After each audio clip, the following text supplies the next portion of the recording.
जय माँ इंद्राक्षी जय अम्बे। इंद्राक्षी धाम में दर्शकों आप सभी का हम हार्दिक स्वागत करते हैं। आज के दिन जिन जातकों का जन्मदिवस है, मैरिज एनिवर्सरी है, उन सभी को हमारी तरफ से बहुत बहुत शुभकामनाएं। आज अक्षय नवमी है। इस नवमी में आंवले वृक्ष का पूजन किया जाता है और वृक्ष के मूल में अपने पितरों के निमित्त दुग्धधार अर्पण की जाती है। जाने अनजाने में अगर पितृ हमसे किसी भी प्रकार से रुष्ट हो, नाराज हो, तो इस दुग्धधार से वो प्रसन्न हो जाते हैं और शीत निवारण के लिए कंबल आदि का आज के दिन दान किया जाता है। सारी जानकारी इस अंक में हम आपको देंगे। ये नवमी बहुत बड़ी नवमी होती है, जैसे नवरात्रों की होती हैं, वैसे ही इस नवमी को कुष्मांड नवमी भी कहा जाता है, धात्री नवमी भी इसको कहा जाता है और अक्षय नवमी भी इसको कहा जाता है। कहीं भी आंवले का वृक्ष हो, किसी पार्क में हो, मंदिर में हो, वहाँ जाकर के हमें उसका पूजन करना चाहिए। नहीं तो हम अपने किसी घर के गमले में भी आंवले का वृक्ष यदि आपके पास है, उसका भी आप पूजन कर सकते हैं। कच्चा दूध ले लें, पंचोपचार पूजन की सामग्री ले लें, जैसे धूप, दीप, कोई मिष्ठान, फल ले सकते हैं, जल आदि अपने साथ ले लें। सारा सामान लेकर के जहाँ भी आंवले का वृक्ष हो आप वहाँ चले जाएं। वहाँ जाकर के आंवले वृक्ष को प्रणाम करें। औषधियों को हम सदैव से प्रणाम करते आए हैं, वनस्पतियों को हम सदैव से पूजते आए हैं। हमारे सत्य सनातन धर्म में चाहे कोई जड़ योनि में हो, जड़ योनि किसको कहते हैं? वृक्ष की योनियों को जड़ योनि कहा जाता है। चाहे कोई सरीसर्प हो, हम उनका भी पूजन करते हैं। सांपों में भी नाग पंचमी का हम उत्सव मनाते हैं। जहाँ वृक्षों की बात आती है वहाँ वट वृक्ष हो गया, शनिवार को पीपल का वृक्ष हो गया। अक्षय नवमी में आंवले वृक्ष की हम पूजा सदियों से करते चले आ रहे हैं और हम करते रहेंगे, है ना। तो कहने का भाव, प्रकृति से सत्य सनातन धर्म जुड़ा है। सबका मान सम्मान हमारे ऋषियों मुनियों ने बताया है। ये मैं बातें इसलिए कर रहा हूँ, बहुत लोग कह देते हैं आप लोग तो अंधविश्वासी हैं, आप लोग तो झाड़ फन्नूस की पूजा करते हैं, वृक्षों की करते हैं। अरे बेटे, ये पूजा तो है ही, लेकिन हमारे धर्म में हमें सिखाया गया है कि हम सबका सम्मान करते हैं। चाहे वो वृक्ष ही क्यों ना हो, चाहे वो जल क्यों ना हो, चाहे वो सूर्य क्यों ना हो, चाहे वो सितारे क्यों ना हो, हम सबका मान सम्मान करते हैं।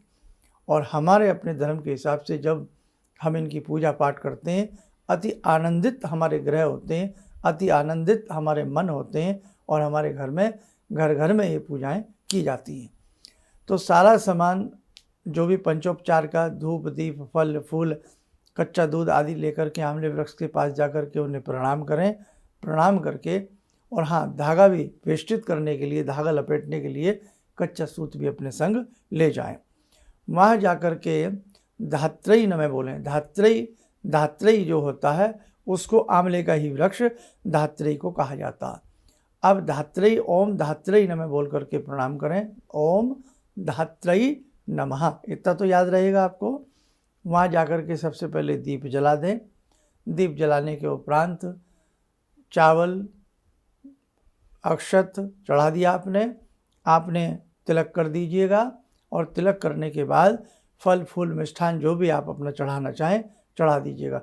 धूपम, दीपम, नैवेद्यम, अर्घ्यम समर्पयामि, है ना। ततो नमस्कारम करोमि, अपनी भाषा से। बाकी ये सारी पूजाएं मैं आपको हर उसमें 30 त्योहार में बता चुका हूँ। उसी विधि से जैसे हम षोडशोपचार करते हैं या पंचोपचार करते हैं, उसी प्रकार से हम कर लें, है ना।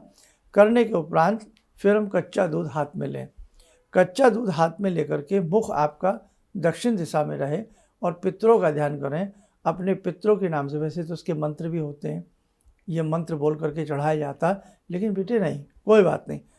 भावना सबसे बड़ी बात है। जिसकी भावना अच्छी है ना, बस ये समझ लीजिएगा वो जीत जाएगा। बिन भावना के आप कितने भी मंत्र पढ़िए, कितने भी स्तोत्र पढ़िए, कितने भी बजे उठ के करिए, लेकिन बिन भावना के आपकी साधना निष्फल है, कोई फल नहीं मिलेगा आपको। इसलिए भावना के साथ दक्षिण दिशा की तरफ मुख करके अपने पितरों के निमित्त दुग्ध की धार छोड़ें। कच्चा दूध थोड़ा सा ले जाएं, दुग्ध की धार छोड़ें और कहें कि ये आपको समर्पित है, आप हमसे प्रसन्न रहें, भूल चूक के लिए हमें क्षमा करें। और प्रणाम करके फिर कच्चा सूत ले लें, 3 तार, 7 तार, 9 तार, 11 तार ओम धात्रेय नमः बोलते रहें और कच्चा सूत दाहिनी तरफ से बाईं तरफ आकर के उसको चारों तरफ से आप वेष्टित कर दें, चारों तरफ से आप उसमें लपेट दें।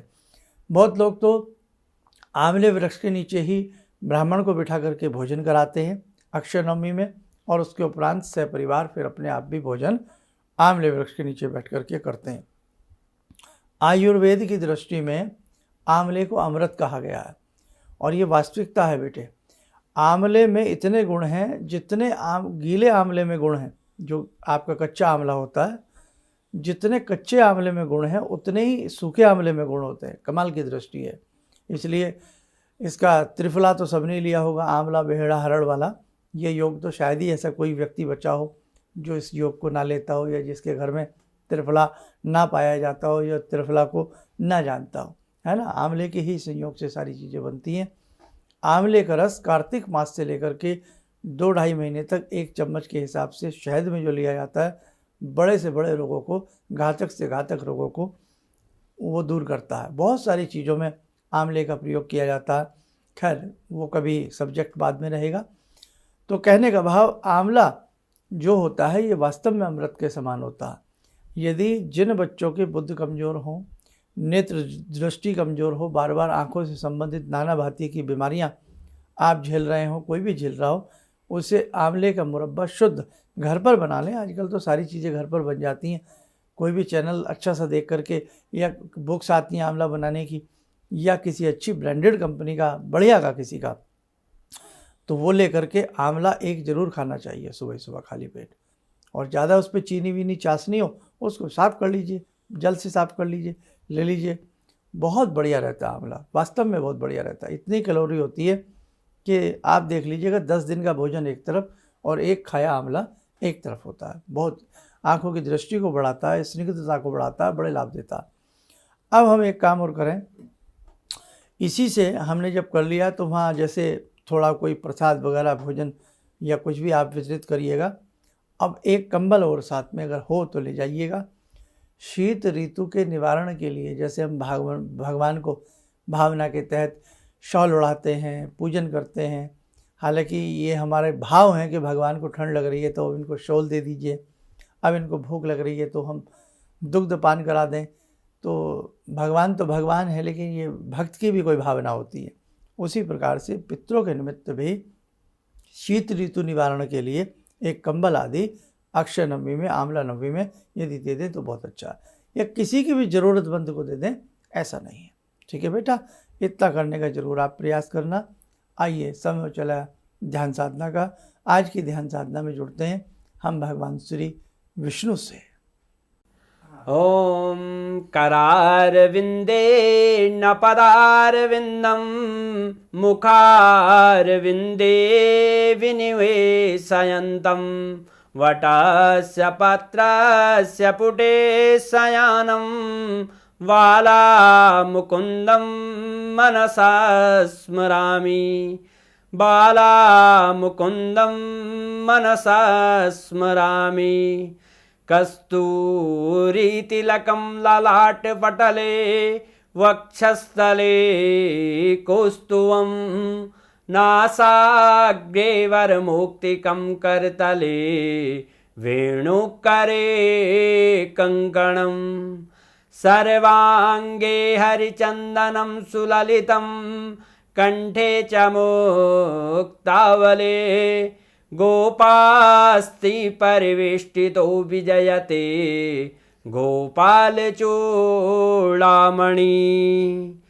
शान्ताकारं भुजगशयनं पद्मनाभं सुरेशं विश्वाधारं गगनसदृशं मेघवर्णं शुभांगं लक्ष्मीकान्तं कमलनयनं योगवृद्ध्यानगम्यं वन्दे विष्णुं भवभयहरं सर्वलोकैकनाथं।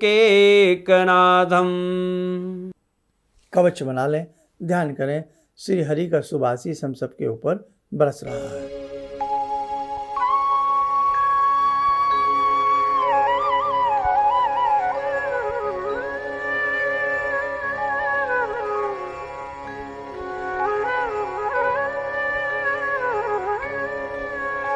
ओम बोलते हुए नेत्र खोलें, सामान्य हो जाए।